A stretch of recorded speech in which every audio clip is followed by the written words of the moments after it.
La maman qui souffrait de la dépression postpartum a été condamnée à 18 ans de réclusion. La cour d'assises de Gironde a condamné ce vendredi Jennifer Bertrand pour avoir étouffé mortellement ses jumeaux de 3 mois. Cette femme était alors âgée de 37 ans. Elle avait nié l'intentionnalité de ce geste, plaidant la descente aux enfers d'une dépression postpartum.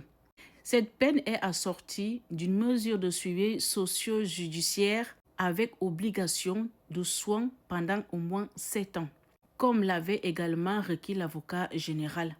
Le non-respect de cette mesure entraînera 4 ans de prison supplémentaires, a donc décidé la Cour au terme d'environ 4 heures de délibération.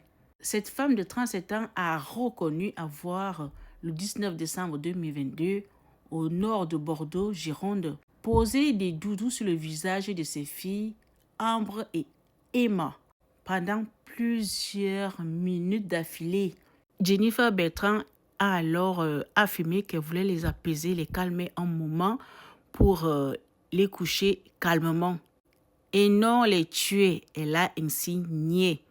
Et l'intentionnalité de ce geste est très fort, un geste déterminé qui n'a rien de naturel, qui est très loin du geste d'apaisement, a affirmé pour sa part l'avocat général Martin Wiener devant la cour d'assises.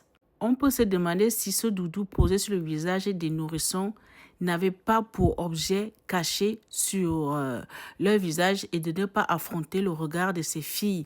Au-delà du fait de s'agiter, on peut convulsé, a-t-il ajouté.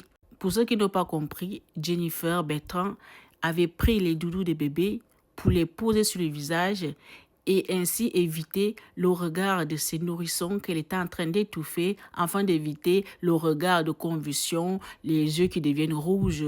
Bref, vous avez compris.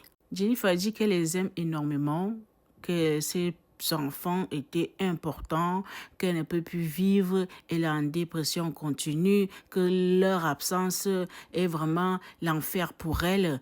Et elle dit aussi que c'est la pire des sentences jamais déclarées.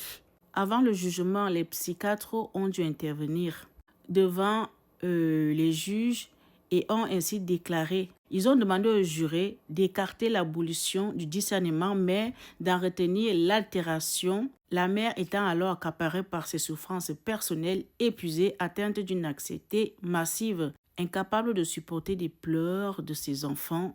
Elle n'était plus en capacité de trouver de l'énergie pour ses filles, a-t-il estimé en pointant l'échec du traitement de sa dépression postpartum. Il faut quand même rappeler que Jennifer, après son accouchement, a passé 2 mois dans une unité de psychiatrie spécialisée et était toujours sous médicaments, suivie en hôpital de jour au moment des faits. Une période qu'elle décrit comme une descente aux enfers. Je me sentais nulle et j'avais envie de die. Et madame a même confié qu'elle a pensé à l'adoption des enfants.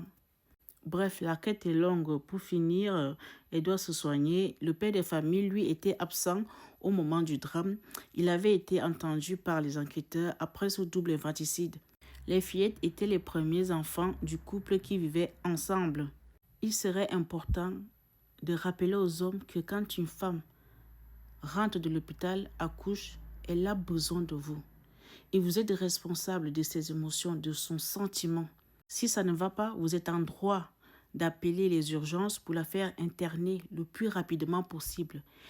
L'histoire de Jennifer Bertrand n'est pas la première ni la dernière. Chaque année, il y a plusieurs infanticides de ce genre à cause de la dépression postpartum.